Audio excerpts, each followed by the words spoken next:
Hi guys, it's Todd from P2P Coaching, and today we're going to be talking about the good, the bad, and the marketable when it comes to foam rolling.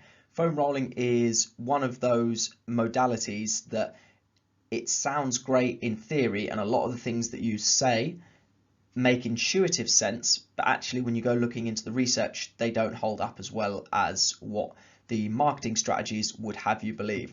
So if you're after the research papers on which this presentation is based, please get in touch and I'll be happy to send those through. Hi guys, it's Todd from P2P Coaching, and today we're going to be talking about the good, the bad, and the marketable when it comes to foam rolling. Foam rolling is one of those modalities that it sounds great in theory, and a lot of the things that you say make intuitive sense, but actually when you go looking into the research, they don't hold up as well as what the marketing strategies would have you believe. So if you're after the research papers on which this presentation is based, please get in touch and I'll be happy to send those through. So foam rolling, what is it? It's applying pressure to a trigger point of a muscle, and it leads to short-term improvements in range of motion. It's no different to when you go to a masseuse or a sports physio and they basically apply pressure to your muscles. Again, feels great and it does improve range of motion. However, this is only short-term. The fancy word for this is self-myofascial release. So how do we use it best? One of my pet hates when it comes to foam rollers, apart from the inordinate amount of time that people spend using them, is when you see somebody get on a foam roller, they're texting their friend and they're just rolling back and forth, back and forth, back and forth. And whilst foam rollers don't actually break up scar tissue or anything like that, you're not going to be applying pressure to that trigger point anyway if all you're doing is rolling back and forward over it. It should be slightly uncomfortable. The coaching term I like to use is needs to be uncomfortable but not unbearable. If it's unbearable, then you're applying too much pressure or the implement you're using is too hard for you to tolerate at the moment. Interestingly, there's no significant differences in shorter and longer bouts. Now, this is one of my key recommendations when it comes to using foam rollers if you decide to use them at all. Rather than spending 5 minutes, 20 seconds, hammer it, and then get back to your movement. If you're not using that movement, so let's say, for example, you foam roll in the evening for 15 minutes, probably too much time in my opinion, but then all you do is go to sleep. Yes, it might relax you, but this is the equivalent of typing out that essay and not hitting save on the movement document.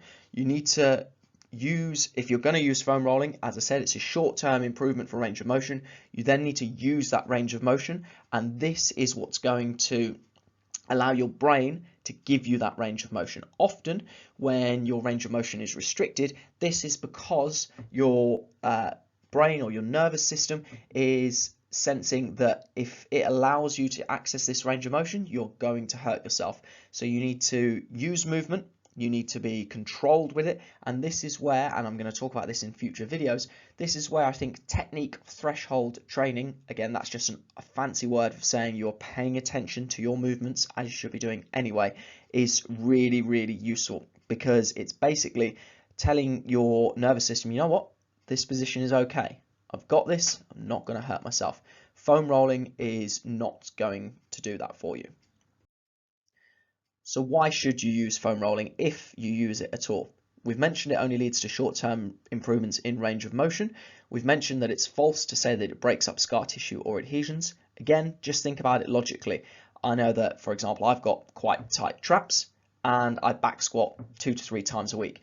Now, if it did break up scar tissue or adhesions, then simply by having a heavy bar on my back to squat, I would never need to foam roll, stretch, or use my traps in that way because of the amount of pressure that's applied. It's also important to note that the research on which a lot of foam rolling first came out was done on animals, and they used the equivalent of metal foam rollers on an animal that was tiny, and they applied a human-sized metal roller. So this was a super physiological stress. Now, if you extrapolate that out, do you really think that, for example, using something such as a foam roller is going to do that? On a second note, when I see foam rollers that are soft and spongy and almost like a pillow, I think that's where I think the marketing has gone too far. Something that soft, where you could use it as a pillow, is not going to be releasing anything, never mind what the research says. And as I said, it's not to say don't use it, but it alters your perception of how tight your body's feeling. It has been shown to reduce the perception of delayed onset muscle soreness, and anyone who's had a sports massage can't deny that you do feel good after it. You get up after a foam roll, you do feel better for it, but it's your perception of how your body's feeling rather than any actual structural change. So I would say foam rolling is part of the movement puzzle, but it's not the entire piece. So key take homes, used as a short-term strategy in between sets. If you're using it and then doing no movement with it, you're not hitting save on that movement document. It doesn't create structural changes, it doesn't improve long-term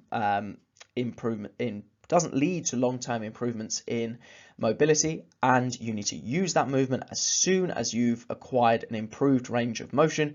Otherwise, you're going to lose it. It's not a strategy for it's not a strategy for improving range of movement in the long term, and there's been more than enough research to show that stuff like strength relative to your own body weight and your movement mechanics are going to be a lot more effective when it comes to reducing your injury risk compared to your mobility alone.